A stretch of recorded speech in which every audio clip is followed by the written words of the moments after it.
Why isn't my job just eating cookies? Is that a real job? Maybe. I don't know. I want that job. I want to find that job. We need on the Pillsbury.com/careers. All right, we're getting distracted. Sounds like a great job. Buckle up, literature fans. We're in for some boozy bookgasms today. Join three cousins creating a titillating headspace where steamy romance novels collide with strong cocktails. So, sit back, sip slow, and enjoy the ride. Welcome back to Boozy Bookgasms. I'm Jen. I'm Lynn. I'm Kim. And tonight we are talking about Audacity by Elodie Hart. This is a priest-turned-billionaire workplace romance. But before we go to confession for these sins, Kim, what are we drinking tonight? Ooh, well, this one's kind of a fun one. This is actually called The Priest and the Whore. It's complicated. Yeah, you got to put some work into this one, kind of like this relationship. You've got some Audacity Vodka, which I love because it plays off the name of the book. You've got some lemon juice, simple syrup, orange bitters. That's just the priest. So that's the crisp, clean, righteous part of it. Now, are we mixing these separately? Yeah, we're going to do it totally separate. Now we have the whore, who's blackberry liquor, some grenadine, and a splash of ginger beer, or you can use soda. So it's going to be kind of fizzy, kind of buzzy. And then you're going to over pour the whore on top of the priest to layer your drink. So it's really pretty. It's kind of a blackberry, raspberry color and kind of tangy and very interesting. You can mess it up. I've done this before where you mess it up and you have to like drink your mistakes until you get it right. You do. I mean, it's actually sacrilegious if you don't. Right. Then you're really going to confession. Yeah, you don't want to piss off God. Drink up. It's good. Bitches. Cheers.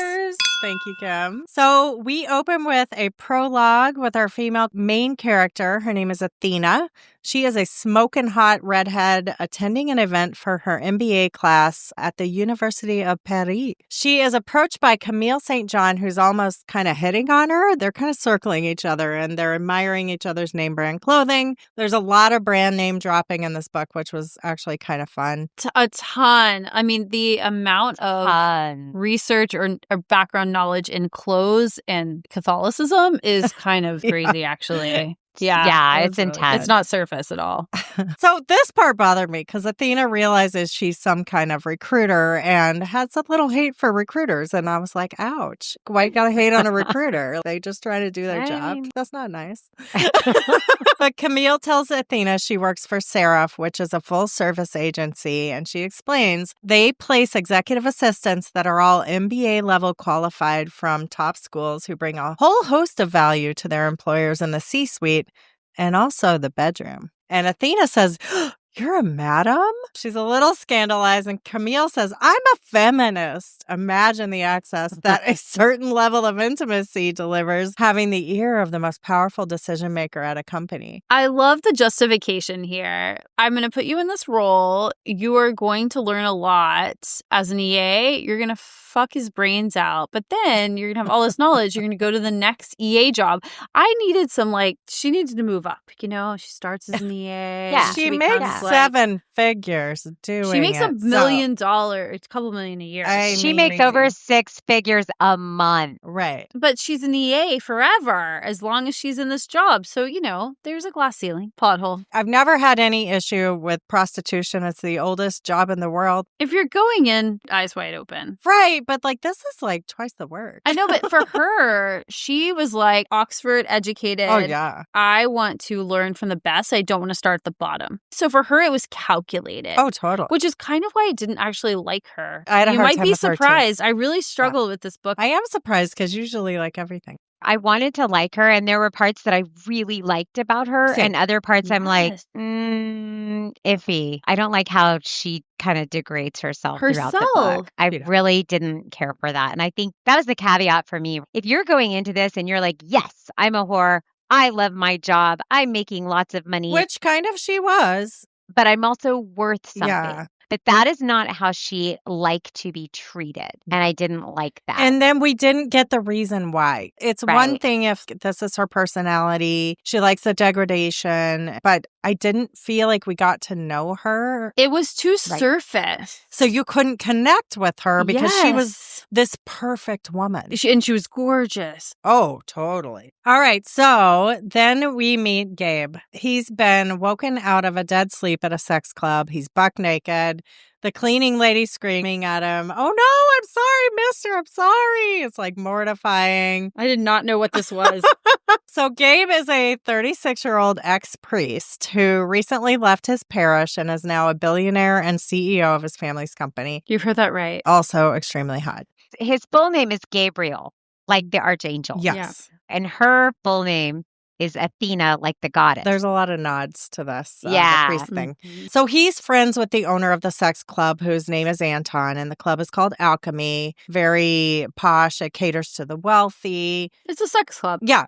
And there are several books in Elodie Hart's collection around alchemy. I've read a couple of them. If you like this one, you'll like those. Her writing is very consistent. So Anton tells Gabe he's burning the candle at both ends, and he just needs to combine his sexual fulfillment with his workplace and save a little time. Anton suggests that. It will only cost you a couple mil a year. Oh my God. And I have the perfect woman, my old EA. Exactly. Yeah, my leftovers. Perfect. Yeah. So Love that for you. Anton tells Gabe about Seraph, which actually means angel. And since Gabe was recently a man of God, this doesn't feel like such a bad idea. No. I mean, I think he's very torn, actually. He is tortured. He gets over it. Multiple times. Gabe is still a very godly man. He has an altar and a secret room in his office and has a priceless artifact that'll be referenced throughout the book. He purchased it at Sotheby's, and it's an Italian book of hours. I had never heard of this before. It's a prayer book from the Middle Ages. So he puts these white gloves on, and it's clearly very important to him. Yeah, he does a whole routine of washing his hands. And It's very ritualistic, very Catholic. So long story short, Gabe decides he wants to look into Seraph and specifically an executive assistant named Athena, who used to work for Anton and comes highly recommended. And of course, she is already working for someone else, but she's bored and Anton thinks he can get her to at least talk to Gabe. I thought this entire intake process was very interesting. super interesting. I was annoyed. You were annoyed? I was so annoyed. Different parts of this book felt drawn out to me. It just took too long. Yeah. For sure. Elodie Hart, she's a really descriptive writer. She's a beautiful writer, but she does Well-written. drag out a scene that could have been one chapter, sometimes 3 chapters. And Yeah. it's woof, Yeah. okay, I got That's it. what for that's sure. what the scene was for me. But it was still really interesting. Maybe just because I having a history in recruiting. So I was like, okay, this is an intake meeting. Gabe tells the madam, Camille, who you may remember from our prologue, Transferable skills, Jen. Mhm. what he needs professionally. And then she tells him, in a moment, I'll leave you to peruse Athena's files. They're on a computer across the room next to a box of Kleenex. In case he wants to jack off to her CV. Good call, Lynn. I was thinking runny nose, but yeah, for sure. Wow, your mind Yeah. went right there, huh? The whole thing is Right. gross. I don't know why I was so turned off by this whole process. It's like a spank bank. I actually would have been fine if he was like, I'm going to hire her, cut scene. She's there. But the whole The whole vetting process. it was drawn out. I did not like. Oh. So this is the I thought it was process. funny. So he looks through her file, which is her resume, her references from previous clients, and a series of photographs, right? They really talked a lot about protecting the women, and there's a lot of NDAs and things Mhm. like that to Yep. protect them. There are 2 other candidates in case he doesn't think she's the right fit. So this is very much like recruiting, but, it's a little different. For sex. So It's still recruiting. It's just recruiting for a different type of job. Yeah. that you're willing to Yeah. pay millions a year for. If Gabe wishes to proceed, they have a very strict hiring process. So first, the candidate comes to his office and they do a regular business interview. The candidate can walk away at any moment if she gets the ick. Next, if both parties are interested, they go to a dinner where they discuss intimate parts of the contract. Mind you, the entire time, Gabe's extremely uncomfortable. He feels pervy. He feels like he's doing something wrong. He's a former priest. It's Yeah. a little pervy. He's yeah. really struggling. I mean, He struggles. listen, he needs this. He does. So they hold dinners in a private spot in a luxury hotel that they trust, and then they reserve a suite in the same hotel. Just in case. It's audition. It's an audition because they can go to the suite and explore the sexual side of the interview. Each candidate Gabe takes to the second round, he has to pay $25,000, which goes directly to the girl. This is the prostitution part, right? And he can audition as many girls as he wants, but it's $25,000 a pop. And that's why, because they don't want guys just going for the interview process. Like, the hit it and quit it. So they charge them to make it Gabe hurt. goes through Athena's file. It's a quick yes for him. She's extremely overqualified with all her degrees. She speaks 4 languages. She's a smarty. His job is wealth management. Like, they have $8 billion in like a family trust. And so his job is to manage that. And she's a consultancy educated Oxford MBA. She's perfect. She's beautiful. She's smart. The part that icked me out a little was the references from the previous employer. Oh, This is why this whole part was so gross. I'm so glad you guys are aligned because you always make me feel like such a prude. It was gross. It was gross. And this one was the worst. Do yourself a favor, and more importantly, do Athena a favor and unleash her. Hiring this woman and just fucking her on your desk twice a week would be a travesty. This woman loves dick. She wants it from you. She wants it from your clients. In front of your clients, don't treat her like the fragile little rose she looks like because she will wilt and die. I did not like that. I did not like that. That is true. That is who she was. That is true. And I have to wonder why I feel this way and haven't dove that deep. She was not endearing to me. I really struggled with her as a character.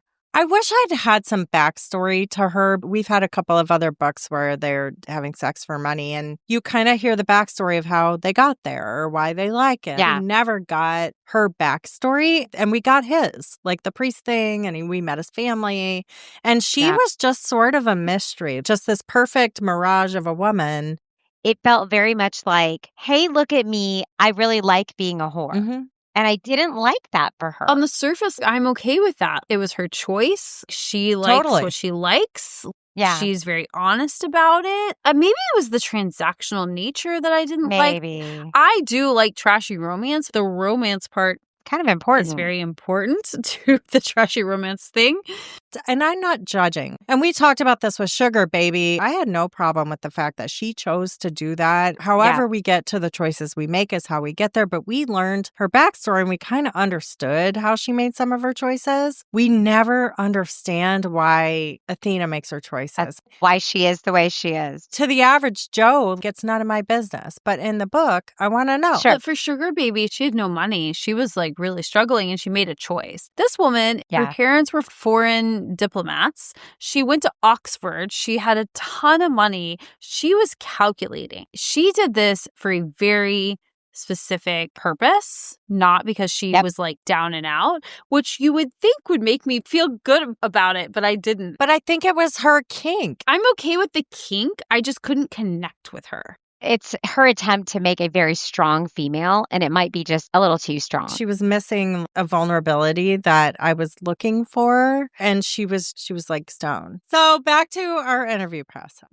We're still in like the 7th chapter. Back to the beginning, chapter 2. So Gabe's at the dinner portion of the interview with Athena. They had the professional interview and went great. She dresses a little sexier for this interview. She's witty, she's engaging, she's sexy, she talks dirty. Like I said, she's the perfect woman. This girl dresses to the, I want her to wardrobe. The nines. Like, oh no my kidding. gosh. She's a smoke show. But she can afford it. And she's gorgeous. Elodie Hart can write some dialogue. You really do feel like you're in the middle of the conversation. And she does write beautifully, but she extends it to the point where I'm like, all right, already. I got it. Dinner went on, I think, 2 chapters. A lot of this went on a little too long.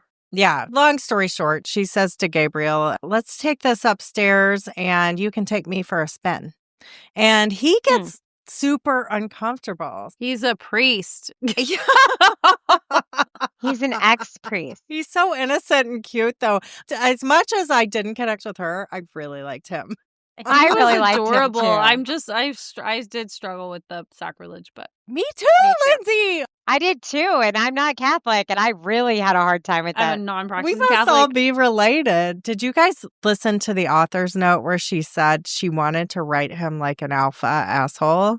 And then she started writing him and she just couldn't. And she's like, he's a cinnamon roll. I don't know what else I can do. Like, this is just who he's going to be. No, I It's like, love super that cute. though. Yeah, it was really interesting. It's worth going back and reading. It was interesting to see how she got there.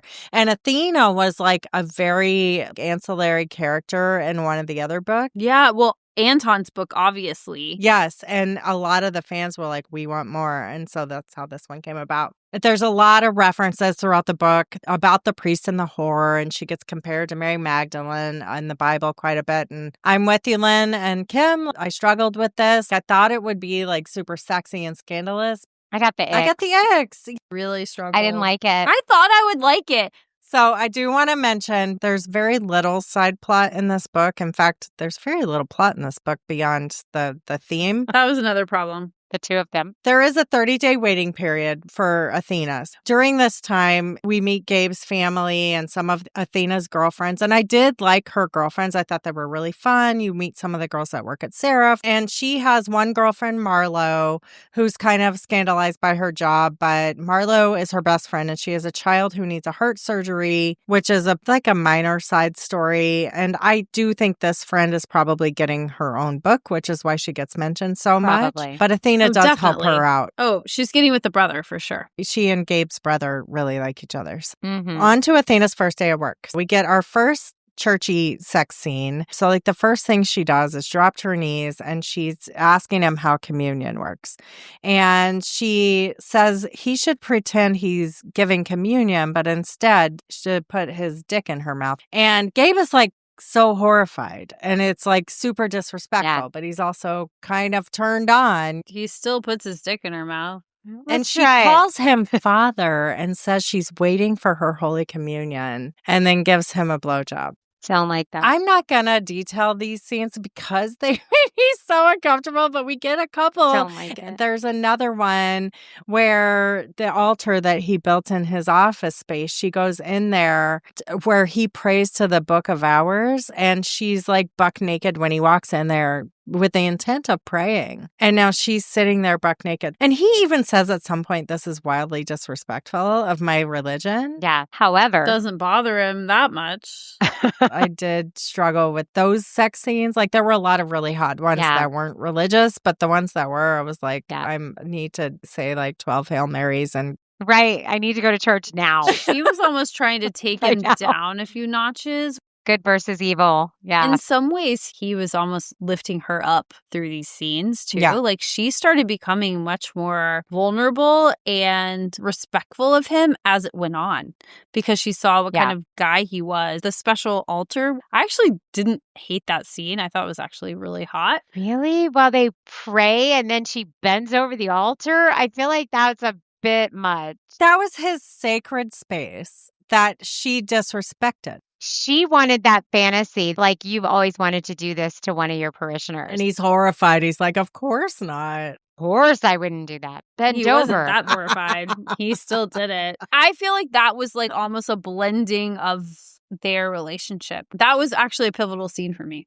I felt like it was good versus evil, and evil won. Evil took good down hardcore. She was trying to get him to compromise his morals. I agree. So I think you're right, Lindsay. Like eventually he brought her up and made her more of a moral person. As every good priest should. Oh, sure. Her goal was to break him down. I think he won, even though he was our kind, sweet cinnamon roll person. He did win. He double won. He got all the wins. Yeah. I agree. He came out on top. Oh, and sometimes on bottom. Okay, calm down. I'm just saying.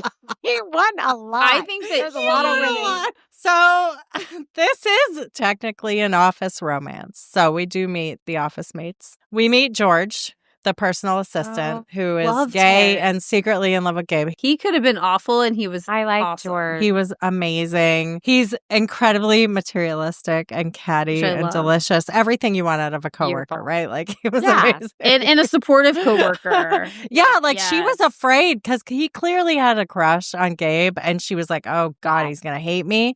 And he's like, I can't. You're too fabulous. Look at your outfit. Like, we're going to be best friends. Please marry him Yeah. and have his babies. Then we meet, I would say it's a mini antagonist. There wasn't a lot of conflict here. See? This totally could have been better. It could have. So we meet Eleanor Whitmore. She's chief of staff. She's a legacy employee from his parents, and she's very hoity-toity and territorial. But honestly, she's not that much of a pain in the ass. I would say on a scale No. of 1 to 10, she's like a 2. She's a normal person. Well, that's because we only spent 5 pages on the woman. We meet Torty. Torty. Athena says she's pretty enough in the insipid, blonde, slightly inbred way of the English upper class.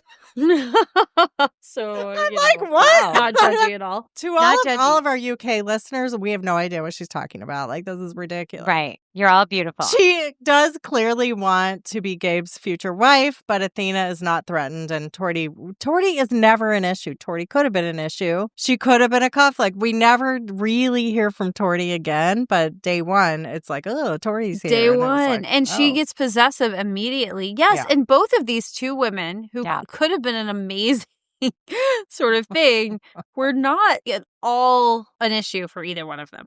No, No. there's not a lot of conflict, but there is a lot of dialogue of them getting to know each other. We do get a lot of interesting sex, including a medieval times themed role play sex scene. That was hot. It was hot, but also ridiculous and too long. Super long. I could have done without the length of It it. was probably 3 chapters. The concept for me Kim, was you love that amazing. shit. I could see you being I down. love that shit. I would love that.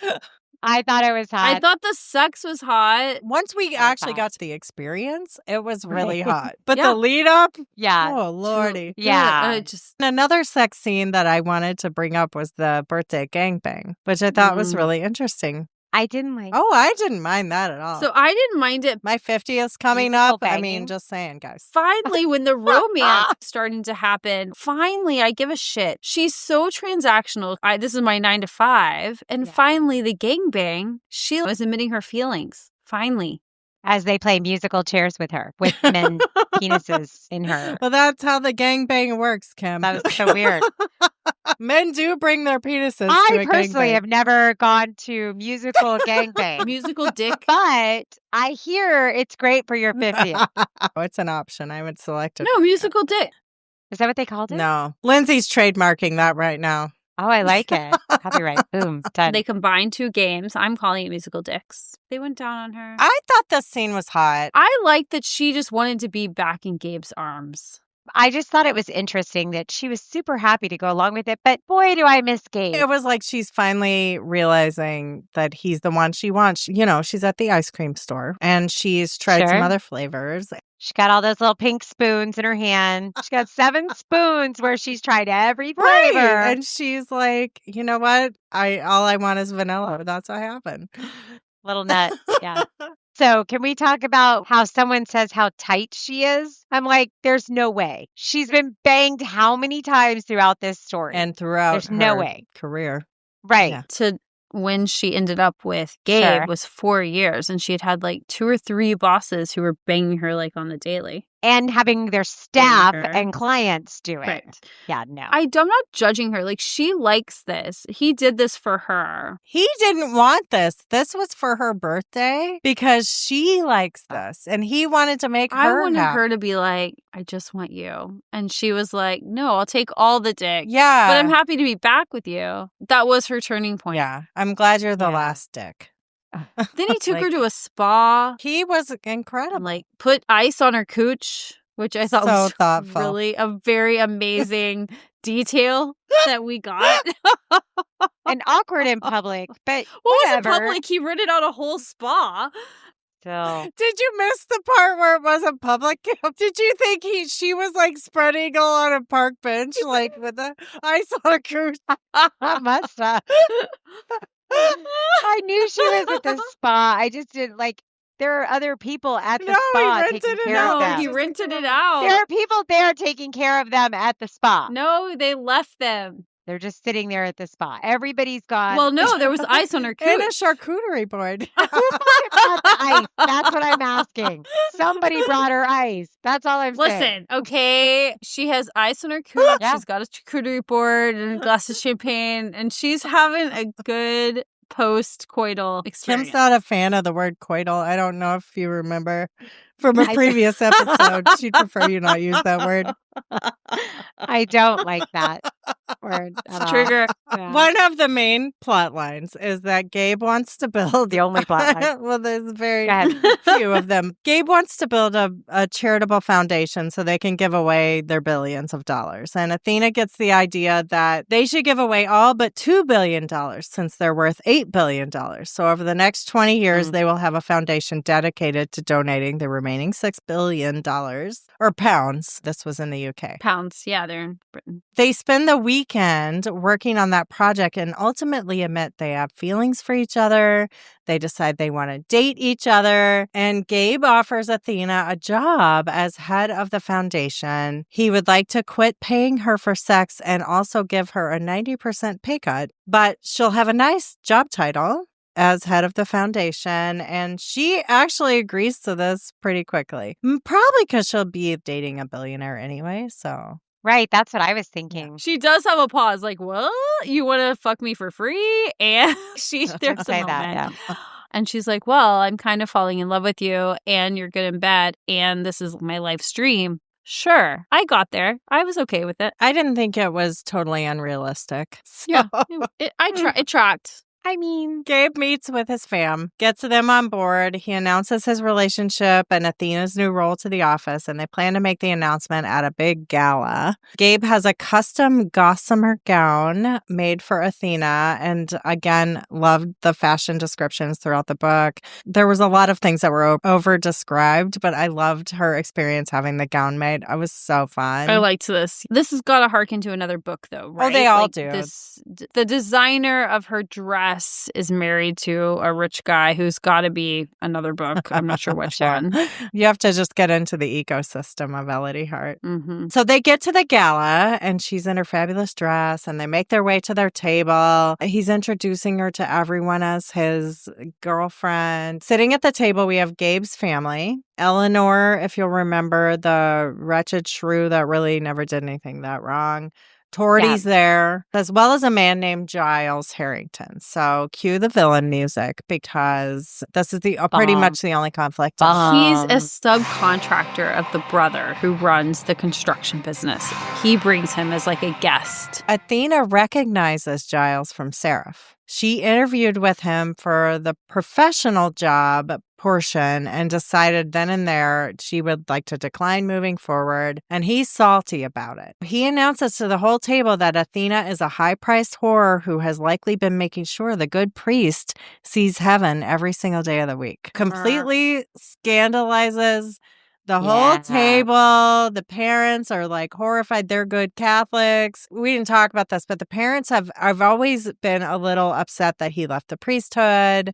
They were never really happy with him with any of his decisions, and he's kind of been chasing their approval the whole time. That's true. So Athena tells Giles that he's in breach of an NDA and he better have a good lawyer. And then she bolts. She just leaves. She handles this like a champ. She doesn't get crazy. I thought she handled this very well. I don't know how else you would have handled it. She had to leave, right? Mm-hmm. right. You know, I understood that part. But she iced Gabe out. And I guess, I mean, with no other conflict in the entire book, this was like a kind of a third act breakup. Yeah. This is when you start seeing her vulnerability and you start seeing who she is as a person. Yeah. And you start seeing like, gosh, she is like an actual human and not a fucking robot. This is when I start liking her. And now you start feeling like, oh, she's an actual human and she likes this guy, but she's vulnerable and insecure. And now you feel bad for her because she's sitting in a situation like this and it's awful. And I wish I would have liked her the whole time, but instead only the last 30% of the book. Just because I don't like her doesn't mean you get to be mean to her. No, exactly. Fuck you, That's fair. douchebag Giles. Don't be rude, Giles. Misogynist asshole. Fuck off. I don't like that. She still didn't deserve that. Damn, Giles. What a dick. Sick of it.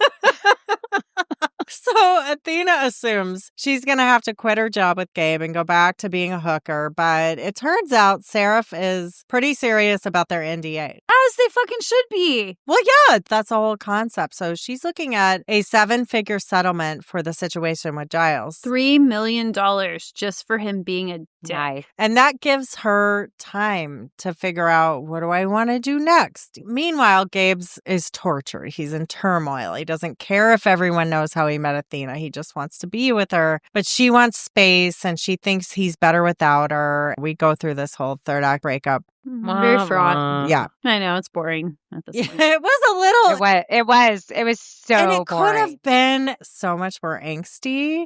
And I just think it isn't. I think that's what we're missing. Maybe we're getting jaded. I'm like, ugh, okay, fine. Like, when do they Here get we back go. together? Third act. Ew. Yeah, right here. He goes to dinner with like all the guys. I've never read one of these books, but I assume they're all the guys he goes to dinner with are Elodie Hart bachelors. So They it's are. like Anton I'm sure. and Max. Yes. I read the Max book. Yes, these are all characters from the other books. It's very obvious this is like a whole ecosystem. It's a little like side advertising where you put like a Coca-Cola in the movie and you're like, Yeah, it's not subtle in any way whatsoever. Oh, Hallmark and Folgers. Same thing. Yeah. or boozy bookgasms, like they are going to listen to that on Hallmark Yeah, if they someday. could just We'll have see. their podcast Yeah. like showing. I don't know about that, but He gets convinced to fight for her. He does, and he talks to his family, and with a little Catholic guilting, he convinces them to let Athena stay on as the head of the foundation. Finally, he gets some balls and says, fuck you, I'm the CEO. Are you going to disown me? No. The brother and sister did back him up. That was important. So he has his sibling support, which also lasted way too long. There was a whole Top Golf scene that was like so unnecessary. I think she has like a page limit she has to meet. I don't know. And he is going to now go find his heroine. So he invites her to Alchemy, the sex club. And she's like, you know what? This is just going to be my last goodbye. And she dresses all sexy and she walks in and he's in his priest's garments. First, he just hugs her. It's very intimate.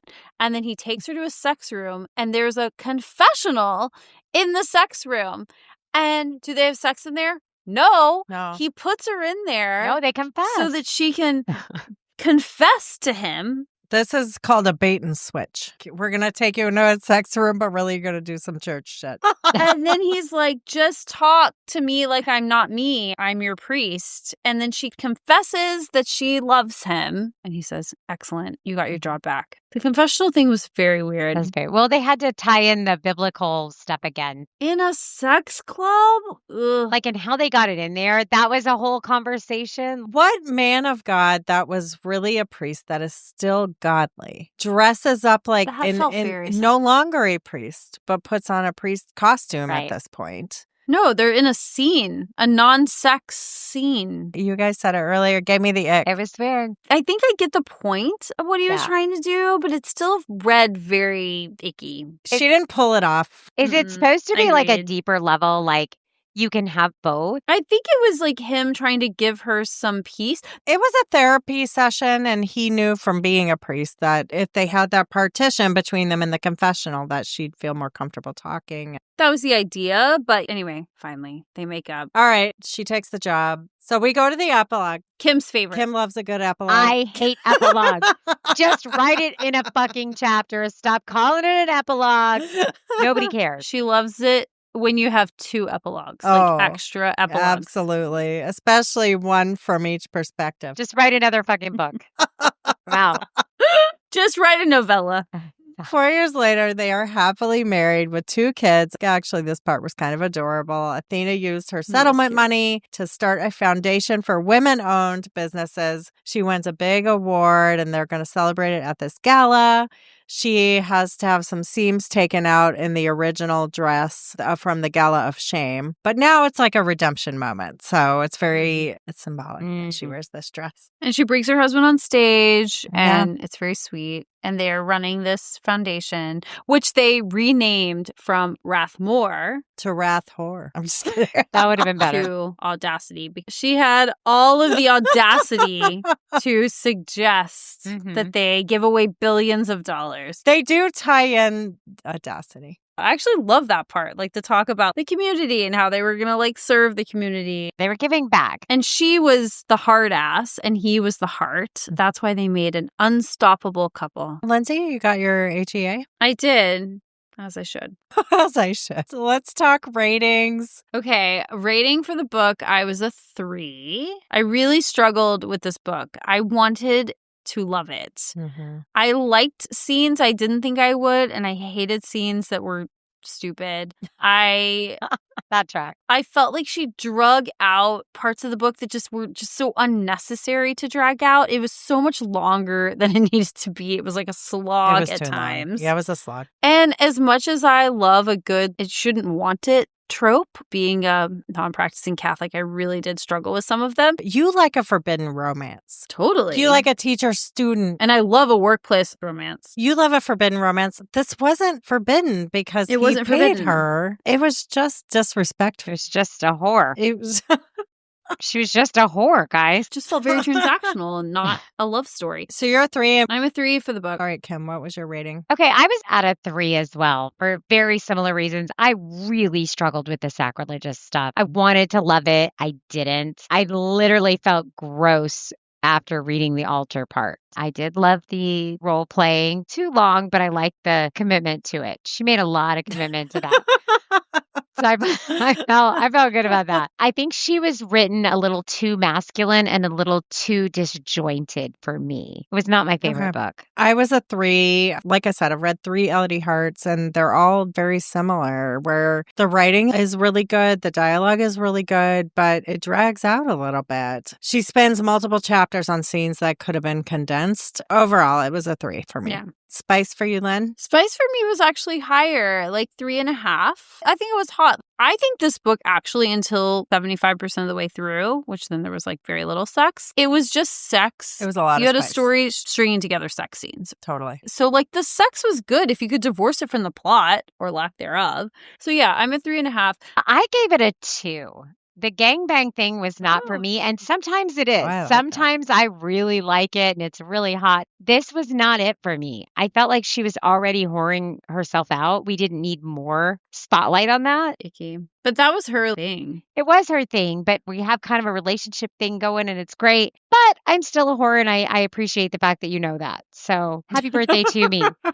You kind of want her to be like, this isn't what I want. I just want to be with you. Yeah. I wanted that too. I want her to go, can I just Yeah. have an iPad? Just be done with the scene. And that's not what she did. She was like, yeah, I'm down for it. Let's go. I think the best part of that scene was when she was so happy to be back with him. Mhm. Yeah. But he did that because He thought she wanted it. he didn't want to do that. No. He knew that she liked that stuff and he felt like he was too vanilla for her. Yes.